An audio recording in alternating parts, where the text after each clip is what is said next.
Mwiriweho mwese abadukurikiye. Uyu munsi tugiye kuganira ku kiyaga cyica. Turerekera muri Cameroon, mu majyaruguru y'uburengerazuba bw'iki gihugu. Ikiyaga cyitwa Nyosi cyakoze ibara hari ku itariki 21 z'ukwezi kwa munani mu mwaka w'1986. Hapfa abantu barenga 1786, harimo abagabo, abagore n'abana, ndetse hapfa amatungo arenga 3000.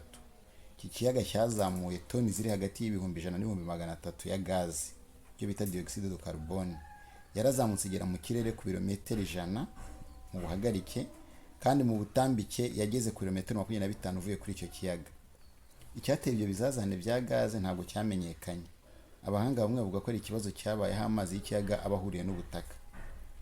Abandi bavuga ko yaba ari ikirunga cyarutse mu buryo bworoheje mu kiyaga hasi. Abandi bavuze ko amazi y'imvura konje yaguye iruhande rw'ikiyaga ariyo yateye icyo bita déséquilibre thermique.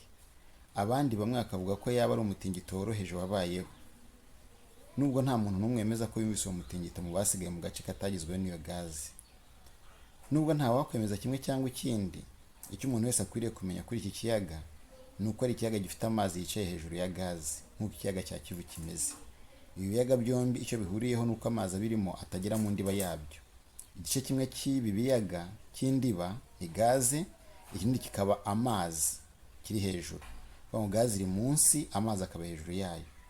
Bikaba rimwe na rimwe hashobora kubaho ko gaze ishobora kuba nyinshi, maze gaze imwe ikaba yashaka uko ijya hejuru.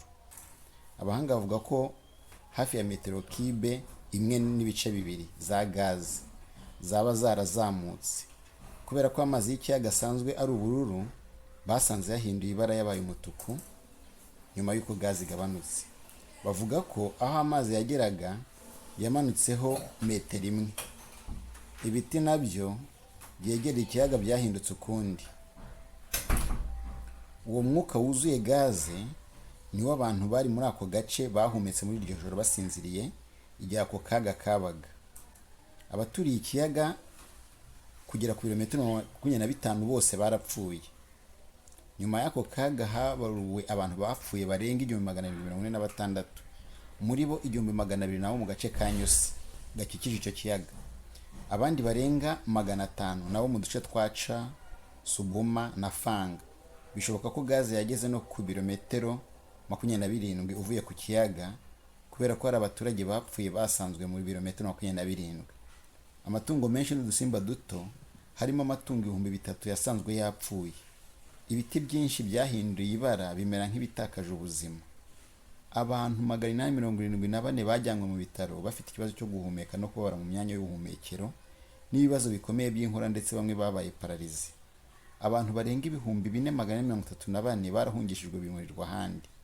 Abarwayi barokotse bajyanywe mu bitaro bikuru bya Yaounde mu murwa mukuru w'igihugu. Abaganga banzuye ko abarwayi bose bangijwe n'umwuka bahumetse wa gaze irimo hydrogene na soufre. Bikaba byarateje ububabare mu maso, mu mazuru, gukorora n'ibindi bibazo mu buhumekero. Umwe mu bajyanywe mu bitaro akarokoka ko kaga yaragize ati: "Sinabashaga kuvuga, nari natakaje ubwenge. Sinabashaga gufungura umunwa kuko numvaga ahantu hose hari umwuka utameze neza. Numvise umukobwa wanjye ahumeka nk'ufite ikibazo mu buryo budasanzwe. Maze ubwo negeraga uburiri bwe nahise ngwa hasi. Nagumyeho kugeza saa 3 za mu gitondo, kugeza ubwo inshuti yanjye yaje gukomanga ku rugi. Natangajwe no kubona ipantaro yanjye yari isanzwe ari umutuku, nabonye imeze nk'iriho ibibara bisa n'ibara ry'ubuki. Nabonye ibintu ku mubiri wanjye, amaboko yanjye yariho ibikomere. Ntabwo namenye rwose aho ibyo bikomere byavuye. Nafunguye urugi, nshatse kuvuga ijwi ryanga gusohoka. Umukobwa wanjye we yari yapfuye, ariko sinabyemeye. Nongeye kujya ku buriri bwe, ntekereza ko yabasinziriye. Nanjye namuryamye iruhande ngeza saa 10:15. Nabashije kubona akabaraga njya mu baturanyi banjye, nsanga bose bapfuye. Nahise ntekereza kujya aho abavandimwe banjye batuye mu gace kitwa Wumu. Nafashe moto yanjye, ya nshuti yanjye turajyana, kuko nabo ababyeyi be bari bapfuye. Turimo tugenda twanyuze muri ka gace ka Nyosi. Twabonye ko nta muntu n'umwe wabashije kurokoka ako kaga. Ngeze aho Wumu, nananiwe kugenda, nanirwa kuvuga, umubiri wanjye wacitse intege cyane. Ubwo bwari ubuhamya bw'umuntu wabashije kurokoka iyo sanganya. Iki kibazo cyaje gufatirwa uwuhe mwanzuro? Ubushakashatsi bwarakozwe bwigwa uko icyo kibazo kitazongera kubaho, maze bemeza ko hajyaho uburyo bwo kurwanya ko icyo kibazo cyakongera. Mu mwaka wa 2001 mu kiyaga hashyizwemo tube de gazage. Ni tube ifasha mu kugabanya gazi igihe yashatse kuba nyinshi. Hongera gushyirwamo izindi tuyo de gazage ebyiri mu mwaka wa 2011. Abashakashatsi bize no ku bindi biyaga ngo barebe ibindi bifite gaze munsi y'amazi, basanga ku isi ari ibiyaga 3 gusa bifite gaze munsi yabyo. Harimo iki turimo kuvuga cya Nyosi, icya kabiri ni ikiyaga cya Kivu gihuza u Rwanda na Repubulika Iharanira Demokarasi ya Kongo. Amazi y'ikiyaga cya Kivu akaba ateretse hejuru ya gaze ikubye inshuro 300 ikiyaga cya Nyosi. Kikaba kandi ikiyaga cya Kivu ari kinini inshuro 2000 ugereranyije n'ikiyaga cya Nyosi. Ikindi kiyaga cya gatatu gifite amazi ateretse hejuru ya gaze ni icyitwa Monun kiri mu burengerazuba bwa Cameroon. Nacyo kikaba cyarigeze kugira ikibazo cy'uko gaze yacyo yagiye hejuru mu mwaka wa 1984 ku itariki ya 15 ukwezi kwa munani, ariko kikaba kitarangije ibintu kuko bitari bikabije. Icyo ibi biyaga uko ari 3 bihuriyeho ni uko gaze yabyo ifite aho ihuriye n'ibirunga.